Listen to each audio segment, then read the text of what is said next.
राधे राधे। आज हम लोग इस वीडियो में बात करेंगे स्टैलिनी लाइफस्टाइल लिमिटेड के बारे में। आज हम लोग समझेंगे कि क्या इनका बिजनेस मॉडल है, क्या इनका FY 25 में ग्रोथ था, क्या इनको ऑपरेटिंग लेवरेज मिला था, और हम लोग ये भी देखेंगे कि क्या इनका क्यूएन में नंबर आया हुआ था। तो चलिए स्टार्ट करते हैं। ये कोई भी बाई और सेल रिकमेंडेशन नहीं है, प्लीज़ आप लोग अपना रिसर्च खुद कीजिएगा।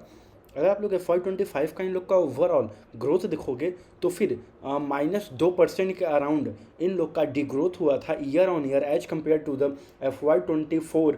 तो फिर आप लोग देखोगे ऐसे ही साथ में इन लोग को ऑपरेटिंग लेवरेज भी कुछ उतना मिला ही नहीं है, एकदम सेम नेट प्रॉफिट जो था वही था FY 25 में भी। लास्ट जो भी फाइनेंशियल ईयर बीता हुआ है, तो फिर आप लोग देखोगे जो अभी कुछ सालों के लिए 2022 में 2023 में उस समय कंपनी अराउंड 40% प्लस ग्रो कर रही थी। आप लोग देखोगे 22 में तो फिर 50% ग्रोथ था अराउंड। फिर उसके बाद FY 23 में अराउंड 44% के आसपास ग्रोथ था, और उस समय ऑपरेटिंग लेवरेज क्या अच्छे तरीके से मिला था, इन लोग का नेट प्रॉफिट मार्जिन भी ऊपर जा रहा था। लेकिन अब आप लोग देखोगे तो फिर डिमांड स्लो होने की वजह से, और फिलहाल के लिए ये जो मोस्टली कंपनी जहाँ ऑपरेट करती है, ये लोग ज़्यादा फर्नीचर वगैरह, सोफ़े वगैरह, ये सब जितने भी होते हैं, टेबल हो गया, डाइनिंग टेबल हो गया, ये मोस्टली जितने भी टेबल्स वगैरह होते हैं और फिर साथ में फर्नीचर्स वगैरह होते हैं, ये कंपनी मैन्युफैक्चर करके उसको फिर सेलिंग करती है। तो आप लोग देखोगे, मैं कंपनी का आप लोग को यहाँ पे मॉडल थोड़ा और समझा देता हूँ।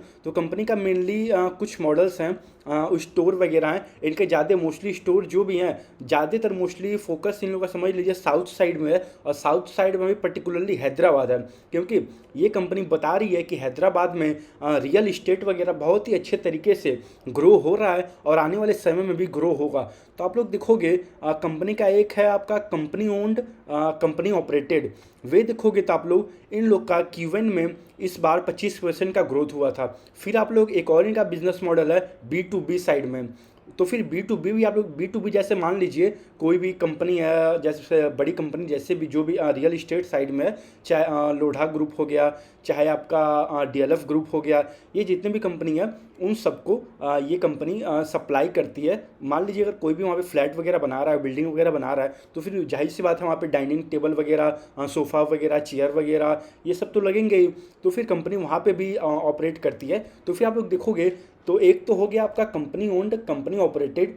तो वहाँ से इस बार का इन लोग का 25% का ग्रोथ हुआ था। और जो मैं आपको बता रहा हूँ कि वहाँ B2B वाला है, B2B में भी मान के चलिए इन लोग का आराम से 20% प्लस ही ग्रोथ था। और आप लोग देखोगे फिर हो गया आपका फोफो मॉडल और एक्सेसरी वगैरह भी साथ में लोग सेल करते हैं। फोफो मॉडल इन लोग का ये है, जैसे मान के चलिए franchisee operated and franchisee own, एक तरीके से ऐसे ही होता है, फ्रेंचाइजी है ओन्ड और फ्रेंचाइजी ऑपरेटेड। तो फिर वहाँ से आप लोग देखोगे तो डी ग्रोथ हुआ था।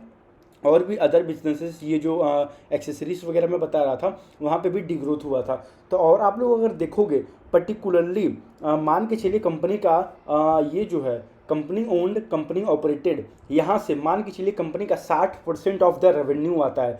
यानी कि धीरे धीरे कंपनी अपने खुद के जो ऑपरेटेड स्टोर हैं, जो इनके खुद के अंडर में कंट्रोल्ड है फुल्ली, वहाँ से ये लोग और रेवेन्यू आगे चल के स्लोली बढ़ाएंगे, क्योंकि वहाँ पे बिट्टा मार्जिन भी ज़्यादा है। वहाँ पे एक तरीके से कस्टमर को, मतलब जैसे कहने का मतलब एक्सपीरियंस वगैरह अच्छा देना, क्योंकि इसमें जाहिर सी बात है मोस्टली ये पूरा लग्जरी है। ये जितने भी सोफ़ा वगैरह बनाते हैं, मैं आप लोग को यहाँ पे दिखा भी देता हूँ 1 सेकंड। इनके इन्वेस्टर प्रेजेंटेशन में आप लोग देखोगे यहाँ पे, तो आप लोग ये देख सकते हैं सोफ़ा वगैरह हो गया, फर्नीचर वगैरह हो गया। तो फिर आप लोग ये सब आप लोग देखोगे तो ये सब मोस्टली ये जितने भी होते हैं ये सब अल्ट्रा प्रीमियम साइड में होते हैं। ये जाहिर सी बात है जो घर ले रहा है 10 करोड़ का, 5 करोड़ का, 20 करोड़ का, 50 करोड़ का, वे लोग वही मोस्टली ये लोग अफोर्ड कर पाएंगे ये सब चीज़ें। तो जाहिर सी बात है वहाँ पे कस्टमर एक्सपीरियंस बहुत ही मायने रखता है, बहुत ही मैटर रखता है। अगर कस्टमर एक्सपीरियंस थोड़ा सा भी मतलब 9 का 10 हुआ, तो वे कस्टमर चुटकी में ही निकल जाएगा वहाँ से। वे वहाँ पे फिर भाव ही नहीं देगा आपको, वहाँ पे फिर वे आगे कुछ नहीं सोचेगा, सीधा चुटकी बजा के निकल जाएगा वे।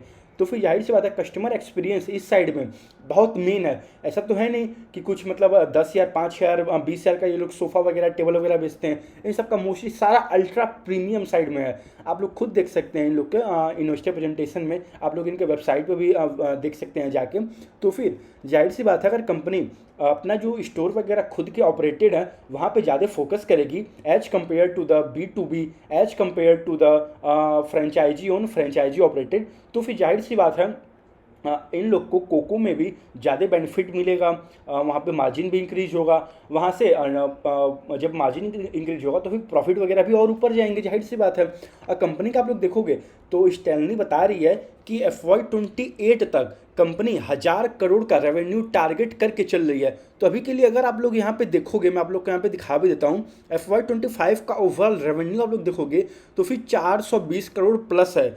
तो फिर यानी अगर आप एक तरीके से CAGR निकालोगे FY 25 से लेकर FY 28 तक, कंपनी बता रही है ये लोग 1,000 करोड़ क्लॉक करना चाहते हैं, तो फिर ये CAGR बनता है इन लोग का, मान के चलिए 32-33% के अराउंड इन लोग का एक CAGR बनता है ईयर ऑन ईयर। यानी एक तरीके से कंपनी बता रही है कि ये लोग 30% प्लस ग्रोथ दिखा सकते हैं FY 27, FY 28 और इस साल भी FY 26 में। लेकिन अभी तो फिलहाल के लिए Q1 का नंबर उनका उतना कुछ खास था नहीं, 8% का हार्डली ग्रोथ था। और आप लोग देखोगे इस बार इन लोग को थोड़ा मार्जिन वगैरह अच्छा मिला हुआ था और इसी की वजह से इनका नेट प्रॉफिट भी इंक्रीज हुआ था और साथ में अर्निंग पर शेयर भी इंक्रीज हुआ था। ये मेनली कारण यही है क्योंकि अब ये कोको मॉडल में ओवरऑल 60% कंट्रीब्यूट हो रहा है, ये धीरे धीरे स्लोली ऊपर जा रहा है। तो ये जितना उस चीज़ को ऊपर ले जाएंगे, कंपनी बता रही है कि टोटल 15 स्टोर मान के चलिए इस बार ये लोग ओपन करेंगे। अभी फिलहाल के लिए कंपनी 69 स्टोर टोटल ऑपरेट कर रही है। मैं आप लोग को यहाँ पे इनके प्रेजेंटेशन में दिखा भी देता हूँ, 1 सेकंड, आप लोग यहाँ पे जाके एक बार चेक भी करिएगा। कंपनी तो काफ़ी इंटरेस्टिंग है, लेकिन वही है अब हमें कंपनी ट्रैक करना पड़ेगा। अब बिना ट्रैकिंग के हम लोग नहीं देख पाएंगे, हम लोग नहीं जान पाएंगे कभी भी कि कंपनी क्या कितने तरीके से ग्रोथ कर पाएगी नहीं कर पाएगी। आप लोग यहाँ पे देख सकते हैं कि Q1 FY 26 के एंड में 69 स्टोर इन लोग का ओवरऑल हो गया था और आप लोग देखोगे तो 44 स्टोर ऐसे हैं जो कि 60% ऑफ द रेवेन्यू इन लोग के बिजनेस में देते हैं। तो फिर जाहिर सी बात है धीरे धीरे जैसे जैसे वो स्टोर वगैरह भी और पुराने होंगे वहाँ पे और कस्टमर का अट्रैक्शन वगैरह भी बढ़ेगा और कस्टमर वॉक इन भी करेगा। और जाहिर सी बात है अगर इनका ज़्यादा मोस्टली अगर कोको मॉडल में रहेगा, कंपनी ओन्ड कंपनी ऑपरेटेड, तो फिर वहाँ से मार्जिन वगैरह इंक्रीज होगा ही, मैंने आपको पहले ही बता दिया है। तो फिर आप लोग देखोगे कंपनी काफ़ी इंटरेस्टिंग लग रही है, लेकिन वही है अब हमें ट्रैक करना पड़ेगा कंपनी जो बता रही है क्या वे उसको अचीव कर भी पाएगी या फिर नहीं कर पाएगी। क्योंकि अगर उस चीज़ को अचीव नहीं कर पाती है तो फिर जाहिर सी बात है कोई वैल्यू नहीं निकलता है। क्योंकि अभी कंपनी तो बता रही है हम लोग 30-32% 33% मान के चलिए ये लोग ग्रोथ दिखा सकते हैं, क्योंकि कंपनी खुद बता रही है 1,000 करोड़ का ओवरऑल रेवेन्यू टारगेट करके चल रही है FY 28 तक। और कंपनी ये भी बता रखी है कि हैदराबाद में उनका ज़्यादा फोकस है क्योंकि वहाँ पे रियल इस्टेट वगैरह और वहाँ पे मान के चलिए premium side, ultra premium side बहुत ही तेज़ी से इंक्रीज हो रहा है। तो फिर वहाँ पे और भी स्टोर वगैरह ज़्यादा ओपन कर रहे हैं। और भी आप लोग अगर कंपनी का देखोगे अभी फिलहाल के लिए 43 स्टोर कोको मॉडल में है और 25 स्टोर मान के चलिए फोफो मॉडल में है। और भी आप लोग अगर देखोगे कंपनी का एक और अगर सेगमेंट में बता दूं छोटा सा, तो फिर ये जो मैं आपको बता रहा था B2B वाला, तो फिर B2B और OEM साइड से 27% का ग्रोथ हुआ था इस बार Q1 FY 26 में। और जो इन लोग का डोमेस्टिक रेवेन्यू में जो कोको मॉडल में था वहाँ पे तो आप लोग यहाँ पे देख ही लियो 25% का ग्रोथ था, यानी 25% ग्रोथ है कोको मॉडल में। और साथ में जो B2B और OEM साइड में है, B2B में आपको पहले बता दिया था ये लोग जैसे कि बड़े बड़े डेवलपर वगैरह होते हैं उन लोग को डायरेक्टली सप्लाई करते हैं। तो फिर वहाँ पे ग्रोथ 27% के अराउंड था ईयर ऑन ईयर। ये जो डिग्रोथ हुआ मेनली फ्रेंचाइजी साइड में ज़्यादा हुआ और उसका रीज़न भी आप लोग यहाँ पे अगर देखोगे तो फ्रेंचाइजी साइड में इन्होंने 4 मतलब टोटल Q1 FY 25 से लेके अभी तक टोटल 4 दुकानें बंद की हैं और बस केवल 5 दुकानें ओपन की हैं। और आप लोग यहाँ देखोगे अगर कोको मॉडल में तो फिर 6 दुकानें नए ऐड ऑन हुए हैं और बस केवल 2 दुकानें बंद हुई हैं। तो फिर जाहिर सी बात है अब यही है कि फोफो मॉडल पे ज़्यादा ना फोकस करके, कंपनी भी खुद बता रही है कोको मॉडल पे फोकस करेगी।